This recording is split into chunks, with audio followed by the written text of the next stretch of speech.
તો સાહેબ આપણે મંથ ગણીએ 6 મંથ ગણીને ચાલીએ 6 મહિના સાહેબ પાક્કા જ છે. જાન્યુઆરી, જાન્યુઆરી થી ફેબ્રુઆરી, જૂન માર્ચ, સુધી સાહેબ લઈ લો એપ્રિલ, તમે. મે, જૂન. બરોબર છે, આપણે જૂન સુધી લઈ લો. સાહેબે હા. જુલાઈ કીધી ને સાહેબ, આપણે જૂન સુધીનું તો લઈ સાહેબ લો. આપણી પાસે 6 મહિના હજી સાહેબ વ્યવસ્થિત રીતે તૈયારી કરવા માટેના છે. 100% છે. તો સાહેબ 6 મહિનાની અંદર થઈ શકે પીએસઆઈ કોન્સ્ટેબલની તૈયારી? 10 કલાક સાહેબ સમર્પિત કરવી પડે. 10 કલાક સમર્પિત કરવી પડે. સાહેબ જોબ પાર્ટ ટાઈમ કરતા હોય તો મૂકવી પડે. હા, પછી તમારે હવે અત્યારથી જ નક્કી કરવું પડે કે મારે વેબ સંકુલમાં જોડાઈ જવું છે તો જોડાઈ જાવ સાહેબ. લાઈવ જોડાઈ બેચમાં જાવ. પ્લાનરમાં જોડાવું હોય તો જોડાઈ જાવ. કેમ કે સાહેબ મને એવું ખબર છે કે કોન્સ્ટેબલ માટે સાહેબ પહેલા 2 થી 2.5 મહિના તમારે સિલેબસ પૂરા કરતા થશે.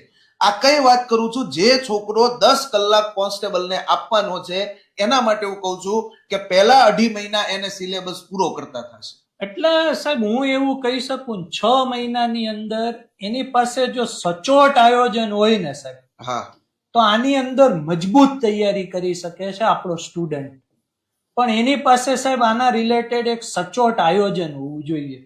બાકી જો હડબડાટમાં આવી જશે ને તો સાહેબ બહુ મુશ્કેલી થશે.